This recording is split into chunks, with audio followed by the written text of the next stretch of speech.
Hamını salamlayıram. Bugün hamının diqqətini çox vacib məsələyə yönləndirmək istəyirəm. Yəqin ki, çoxunuzun smooth filosu haqqında məlumatı var. Olmayanlar üçün deyim ki, smooth filosu odur ki, 50-yə yaxın ölkənin 500-ə yaxın vətəndaşı təxminən 40-dan çox gəmi ilə Fələstinə, yəni Qəzza sahillərinə humanitar yardım daşıyan gəmilər toplusudur.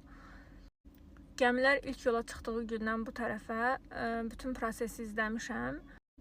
Gəmilərdə dünyaca məşhur aktivistlər, aktyorlar, Game of Thrones-un hətta məşhur İrland aktyoru da o gəmidədir və araşdırsanız görərsiniz ki, çox sayda məşhurlar həmin gəmilərdə Fələstinə doğru oradakı uşaqlara, oradakı insanlara yardım daşımaq üçün bütün dünya liderlərinin, çox insanın eləyə bilməyəcəyi cəsarəti göstərərək başlarına nəyin gələcəyini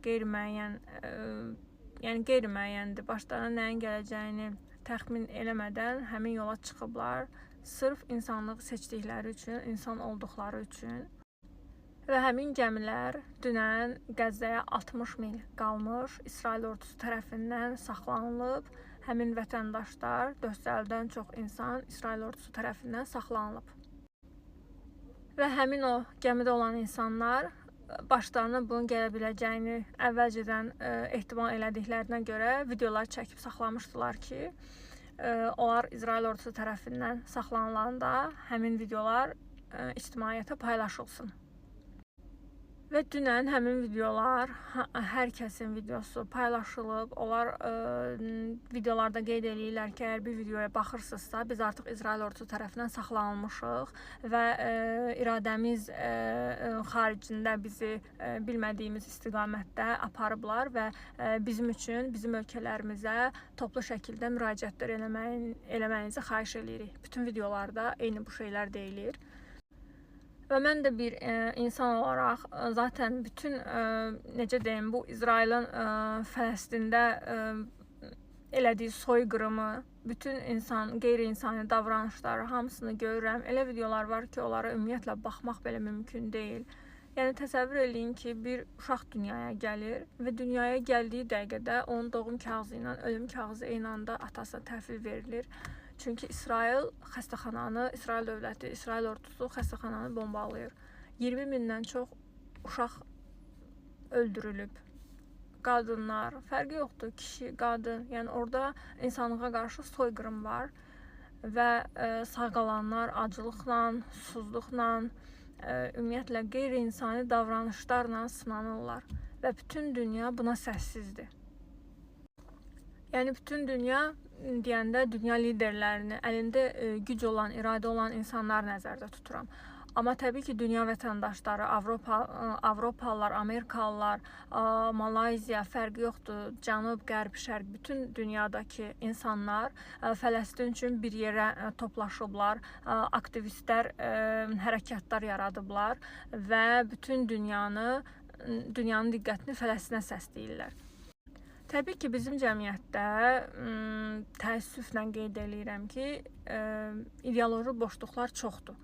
Və buna görə də bəlkə də bizim cəmiyyətdə hal-hazırda Fələstin üçün, Qəzza üçün, orada öldürülən uşaqlar üçün, acılıqdan əziyyət çəkənlər üçün, yəni günlük, biz hər gün qalxırıq, günlük rutinimiz var, həyatımız var, davam edirik, amma onların heç bir məktəbi, heç bir xəstəxanası, heç bir günlük ümumiyyətlə rutinləri yoxdur. Yəni ölümlə burun-burunadılar. Ha 5 dəqiqə sonra, ha 5 dəqiqə əvvəl. Yəni hamı hər saniyə kimisə itirə bilər, harasa bombalana bilər, harasa partladıla bilər və s.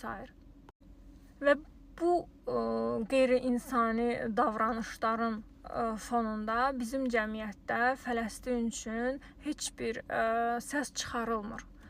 Fələstin həqiqətən də heç bir bundan sonra deyəndə, yəni bütün bu proseslər başlayandan sonra artıq heç bir dini, heç bir siyasi simvol daşımır. Sadəcə insanlıq naminə, yəni insansansa, insan olaraq ağrı, acı hiss eləyirsənsə, onların ağrısını, acısını bölüşməyi bacarmalısan. Onların nə çəkdiyini empatiya quraraq hiss eləyib və bu zülmə səs çıxarmalısan, səssiz qalmamalısan. Yəni şəxsən mən səssiz qala bilmirəm, amma bacardığım da, eləyə biləcəyim də xüsusi bir şey yoxdur. Bu videonu da Sumut filosuna diqqət çəkmək üçün çəkirəm və bizim influencerlarımızı da, bizim blogerlərimiz də heç olmasa bu son 1-2 gündə rutin, necə deyim, paylaşımlarından əl çəkib, qırağa qoyub onları, unboxinglərini, nə giydiklərini, nə yeyib içdiklərini və s. Kənara qoyub, heç olmasa Sumut filosuna diqqət çəkmək üçün videolar çəksinlər, paylaşsınlar. Sumut filosunda həmin o gəmilərdə olan vətəndaşların kim hansı ölkədəndirsə, onların ad familiyası ilə bir yerdə həmin ölkələrin liderlərinə, həmin ölkələrdəki İsrail konsulluqlarına e-maillər yazsınlar. Toplu şəkildə, fərqi yoxdur, sən influencersan, yəni hamıya, hər kəsə çağırış eləyirəm. Müraciətlər eləyək, məktublar yazaq, həmin Sumut filosu, həmin gəmilər Qəzzaya çatdırılsın, sağlam çatdırılsın, yəni təhlükəsiz şəkildə onlar Qəzza vətəndaşlarına, oradakı uşaqlara yardım eləyə bilsinlər və saxlanılan həmin o vətəndaşların da təhlükəsizliyi maksimum təmin olunsun, onlar öz ölkəsinə sağ-salamat geri döndərilsin.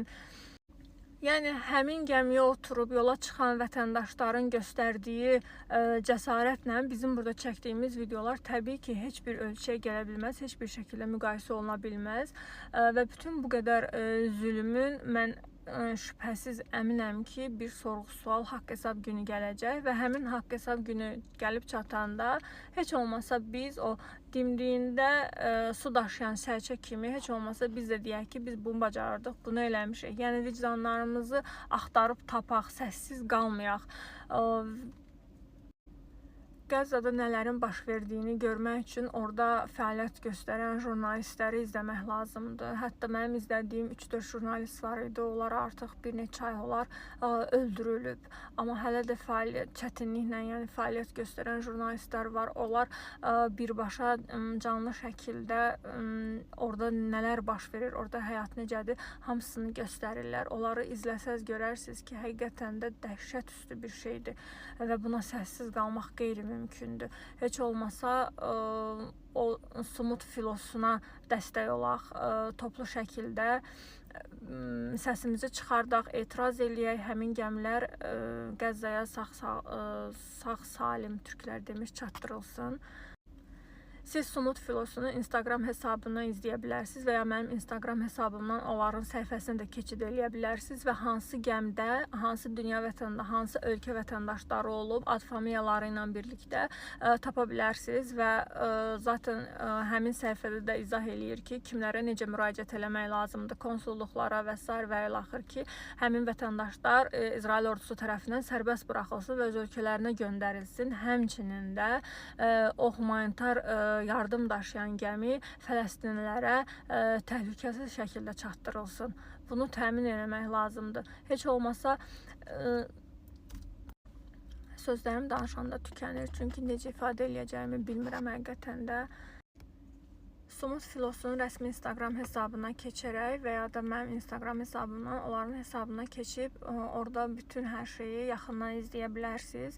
Hansı ölkə vətəndaşları saxlanılıb, ad familiyaları nələrdir və həmin səhifədə izah olunur ki, siz kimə necə müraciət eləyə bilərsiniz. İngilis dili bilməyən vətəndaşlarımız üçün deyim ki, siz həmin vətəndaşların, saxlanılan vətəndaşların hansı ölkədən olduğunu görüb, məsələn, İngiltərə vətəndaşdır, siz İngiltərədə bütün rəsmi qurumlara və ya da İngiltərədəki İsrail səfirliyinə etiraz məktubları yaza bilərsiniz və ya da sosial şəbəkələrdə belə videolar çəkib paylaşa bilərsiniz ki, biz Sumut filosuna dəstək və Sumut filosunun Qəzzaya sağlam şəkildə, yəni təhlükəsiz şəkildə çatdırılmasının təmin olunmasını tələb eləyirik və həmin gəmi iştirakçılarını da İsrail ordusu tərəfindən azad olunmasını, ölkələrinə geri göndərilməsini tələb eləyirik. Bu bir insanlıq çağırışıdır. Burada heç bir dini, heç bir siyasi mövqe yoxdur. Tamamilə insanlıq, vicdan, əqidə məsələsidir. Təəssüf ki, bizim cəmiyyətimizdə ideoloji boşluqlar olduğuna görə demək olar ki, bizim cəmiyyətdə hal-hazırda heç kim Fələstin haqqında danışmır. Amma çox təəssüf eləyirəm, xahiş eləyirəm, heç kim səssiz qalmasın. Hamı Fələstin üçün, Sumut filosu üçün dəstək olsun.